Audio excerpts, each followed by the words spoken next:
Let me say something that might make you uncomfortable, but if you've ever been betrayed, it will make perfect sense. Cheating rarely starts with attraction. It starts with permission. Not the permission to sleep with someone else, but the permission someone gives themselves to disconnect, to justify secrecy, to emotionally step outside the relationship long before anything physical happens. And here's the dark truth: once you know where someone gives themselves permission, you can often predict if they'll cheat before it ever happens. Most people believe cheating begins the moment attraction appears, as if desire suddenly overwhelms logic and loyalty. But attraction is everywhere. It shows up in conversations, glances, shared laughter, and moments of emotional connection that happen naturally in life. If attraction alone caused cheating, almost everyone would be unfaithful at some point. The real beginning happens much earlier and much quieter. Cheating begins when someone gives themselves permission to disconnect from the standards they once claimed mattered to them.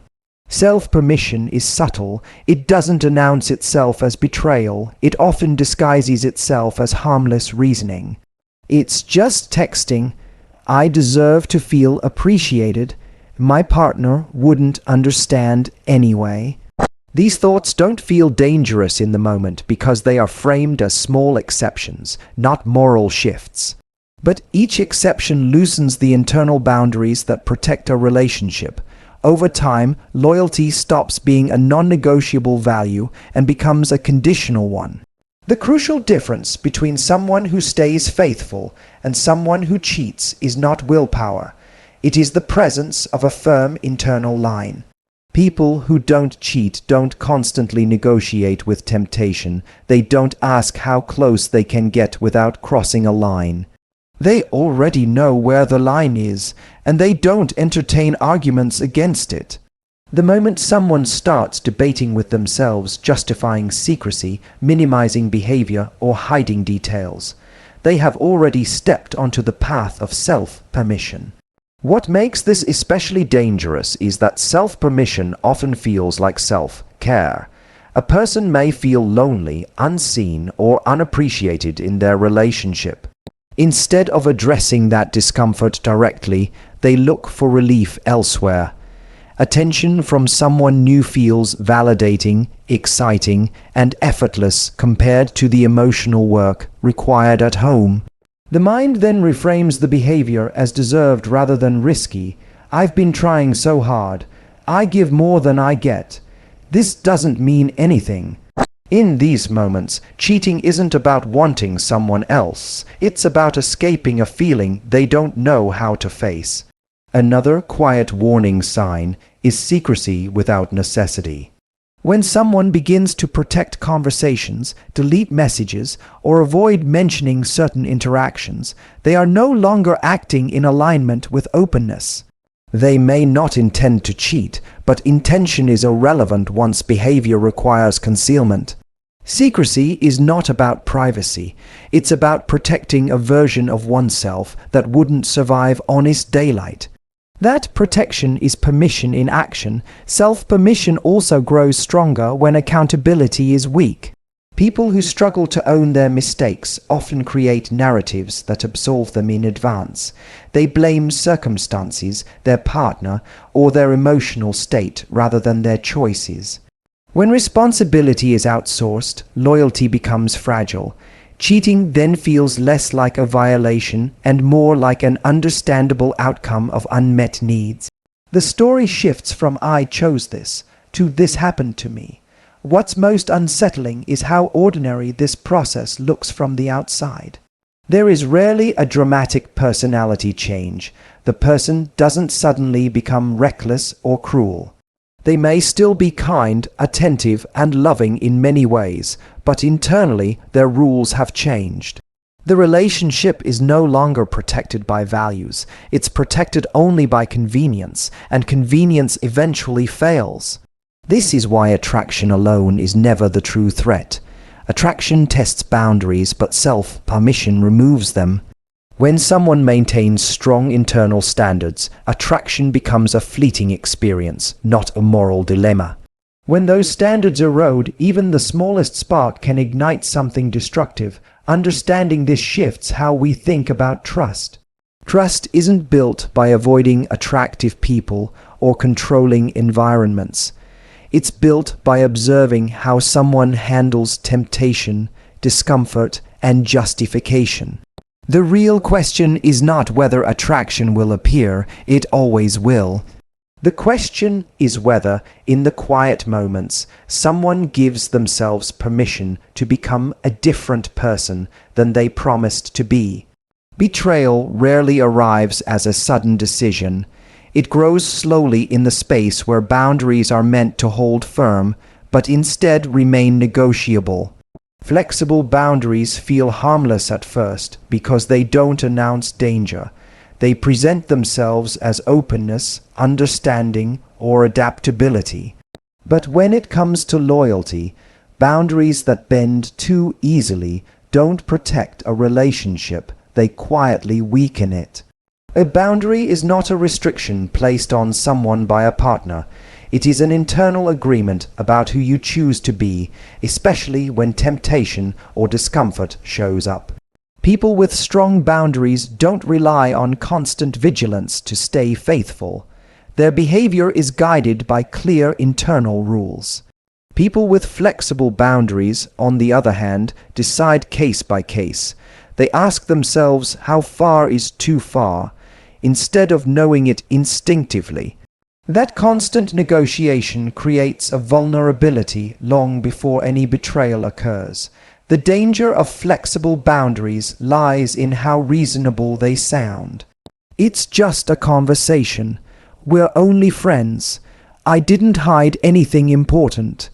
Each statement may be technically true, but together they form a pattern of rationalization. Flexible boundaries allow someone to inch closer to the edge, while convincing themselves they're still standing safely inside the relationship. By the time the line is crossed, it feels less like a decision and more like a natural progression. Stress is often where flexible boundaries reveal themselves most clearly. When someone is overwhelmed, tired, or emotionally drained, strong boundaries remain intact because they don't require active decision-making. Flexible boundaries, however, weaken under pressure. A bad day becomes a justification for emotional venting to the wrong person. A feeling of neglect becomes permission to seek validation elsewhere. In these moments, loyalty isn't abandoned out of malice. It's traded for temporary relief. Another powerful predictor is how someone responds to small temptations. People with solid boundaries shut things down early, even when the risk feels minimal. They don't flirt a little to see where it goes. They don't keep doors half open for attention. Flexible boundaries do the opposite. They treat temptation as something to manage instead of something to avoid. The mindset becomes, I can handle this, rather than, this isn't worth risking what I value. That overconfidence is where betrayal often begins. Flexible boundaries also thrive in ambiguity. When rules aren't clearly defined internally or within the relationship, behavior becomes easier to justify. What counts as emotional cheating is secrecy acceptable if nothing physical happens. Ambiguity gives flexible boundaries room to stretch. Strong boundaries eliminate this gray area by prioritizing integrity over technicalities. They focus less on whether something is allowed and more on whether it aligns with respect. What makes flexible boundaries particularly dangerous is that they often coexist with good intentions. Many people who betray their partners never believed they were capable of doing so. They saw themselves as loyal, moral, and committed. But their loyalty depended on circumstances. As long as life felt stable and affirming, their boundaries held. When circumstances changed, so did their standards. Betrayal wasn't a reflection of desire. It was the result of boundaries that adapted to convenience. Over time, flexible boundaries normalize behavior that once felt wrong. What initially caused discomfort begins to feel familiar. Guilt fades not because the behavior is harmless, but because repetition dulls emotional alarms. The mind adapts quickly when values aren't reinforced. This is how people wake up one day shocked by actions they slowly trained themselves to accept. Strong boundaries don't eliminate temptation, but they reduce its power. They remove the internal debate. There is no need to justify, hide, or minimize. The decision has already been made in advance. Flexible boundaries postpone that decision until the worst possible moment when emotions are high and clarity is low. In relationships, predictability matters more than perfection. A partner who occasionally feels attraction but consistently maintains firm boundaries is far safer than someone who prides themselves on trust yet constantly redefines limits. Because betrayal doesn't happen when boundaries are crossed. It happens when boundaries were never solid enough to begin with. Validation feels harmless because it is human. Everyone wants to feel seen, wanted, and valued. The danger doesn't come from needing validation. It comes from depending on it. When someone's sense of worth relies heavily on external affirmation, especially from new or exciting sources, loyalty becomes fragile. Not because they intend to betray, but because their emotional stability is outsourced to whoever makes them feel desirable in the moment. People who are validation dependent often mistake attention for connection. Compliments, admiration, and flirtation create a quick emotional high that feels like intimacy, even when it's shallow. This can be intoxicating, particularly during periods of stress, insecurity, or routine in a long-term relationship. When everyday life becomes predictable, validation from someone new feels like proof of aliveness. The problem is that this need doesn't disappear once a relationship begins. It simply looks for new outlets when familiar affirmation no longer feels sufficient. One of the earliest signs of validation dependency is discomfort with being unnoticed. Silence feels like rejection. Neutral feedback feels like criticism. These individuals often scan their environment for reassurance, consciously or not, measuring their worth through reactions rather than internal grounding. In relationships, this creates pressure. No partner can consistently meet the emotional demand of someone who needs to feel admired to feel okay. Eventually, the relationship shifts from a bond to a performance. When validation becomes a need rather than a bonus, boundaries weaken. Attention from others stops being something to politely deflect and starts becoming something to quietly welcome. A lingering conversation, a private message, a shared complaint. These moments feel justified because they provide emotional relief. The mind reframes them as harmless, even necessary. I just needed someone to talk to. It felt nice to be appreciated. In reality, these moments feed a dependency that slowly undermines commitment. Validation dependency also distorts conflict. Instead of addressing issues directly, a person may seek comfort elsewhere to soothe the discomfort. Rather than risking vulnerability or rejection with their partner, they turn to someone who offers effortless reassurance. This avoidance doesn't solve the problem, it postpones it while creating a new one. Emotional energy is diverted away from the relationship, leaving it weaker and more disconnected. Another risk lies in how validation-dependent individuals respond to temptation. Compliments feel harder to refuse because they aren't just pleasant, they feel necessary. Flirtation feels like oxygen. The idea of turning down attention can trigger anxiety, as if rejecting validation means rejecting worth itself. Over time, this makes self-control less about values and more about emotional survival. In those moments, loyalty feels like deprivation rather than choice. What makes this especially dangerous is that validation dependency often wears a mask of confidence. From the outside, these individuals may appear charming, social, and self-assured, but underneath their self-esteem is fragile and externally regulated. They don't just enjoy being wanted, they fear not being wanted. That fear drives behavior more powerfully than attraction ever could. In long-term relationships, validation naturally changes form. Early excitement gives way to deeper, quieter reassurance.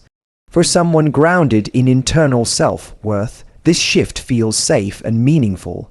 For someone dependent on external validation, it can feel like loss. They may interpret stability as fading desire, mistaking calm for neglect. That misinterpretation becomes a breeding ground for seeking affirmation elsewhere. Reducing the risk of betrayal isn't about eliminating validation, it's about internalizing it. People who can affirm themselves are less tempted by fleeting attention. They can appreciate compliments without needing them to feel whole. They don't chase admiration because they don't depend on it for emotional balance. In relationships, the safest partner is not the one who receives the least attention from others, but the one who doesn't need it. Because when validation is a requirement, temptation becomes leverage. And when it is simply a bonus, loyalty remains intact even in the presence of desire. Accountability is one of the most reliable indicators of how someone will behave when the stakes are high. Not when things are easy, but when mistakes are made, feelings are hurt, and responsibility is uncomfortable. People often think betrayal is caused by temptation or circumstance, but more often, it's caused by a long-standing habit of avoiding ownership. When someone consistently sidesteps accountability in small moments, they are rehearsing how they will justify much bigger choices later. Avoidance of accountability usually doesn't look dramatic. It shows up in subtle deflections, explanations that sound reasonable but quietly shift blame. Apologies that focus more on intent than impact, phrases like "that's not what I meant," "you're overreacting," or "anyone would have done the same" may seem minor, but they reveal a deeper pattern. These responses protect the ego at the expense of growth, and without growth, behavior doesn't change, it repeats. When someone avoids accountability, they preserve a self-image that matters more to them than the truth. Admitting fault feels threatening because it challenges how they see themselves. Instead of viewing mistakes as opportunities to repair and mature, they experience them as personal attacks. This makes honest reflection nearly impossible, and if someone cannot face themselves after small missteps, they are unlikely to face themselves after major ones. In relationships, accountability is what allows trust to recover after conflict. It's the difference between "I understand how that hurt you" and "you shouldn't feel that way." One invites repair, the other shuts it down. People who avoid accountability often prioritize ending discomfort quickly over resolving issues properly. They want peace without responsibility. Over time, this creates unresolved tension that doesn't disappear, it accumulates. This accumulation matters because unresolved guilt doesn't motivate change when accountability is absent. Instead, it motivates justification. The mind begins to look for reasons why future harmful behavior would be understandable. "I've already tried so hard. I never get credit for what I do. I'm always the one blamed." These narratives aren't born in moments of temptation, they're built gradually through repeated avoidance of ownership. Avoidance of accountability also weakens boundaries. When someone doesn't take responsibility for their actions, rules become flexible. Consequences feel unfair rather than informative.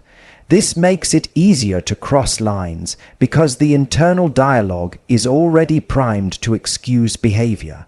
Cheating then doesn't feel like a betrayal. It feels like a reaction, a coping mechanism, or an inevitability caused by others. Another revealing sign is how someone talks about their past. If every failed relationship is described as someone else's fault, that's not coincidence, it's conditioning. Patterns don't repeat because of bad luck. They repeat because lessons weren't learned. Without accountability, there is no learning, only repetition with new faces and slightly altered stories. What makes avoidance of accountability especially predictive is that it doesn't improve under pressure, it worsens. Stress, temptation, and emotional conflict don't suddenly produce integrity. They amplify existing habits. Someone who deflects responsibility when calm will justify even more aggressively when emotions are high. In those moments, loyalty competes with self-protection, and self-protection usually wins. Accountability requires humility, and humility requires safety within oneself. People who can say, "I was wrong," aren't weaker, they're more secure. They don't need to protect their image at all costs. Because of that, they're less likely to betray others to preserve comfort or ego. They can sit with guilt without needing to escape it. Predicting future behavior isn't about monitoring actions. It's about listening to explanations. The way someone explains their mistakes tells you how they will explain future ones. If responsibility is always diluted, redirected, or avoided, betrayal doesn't require a dramatic shift in character. It only requires opportunity. In relationships, trust is built not on perfection, but on ownership.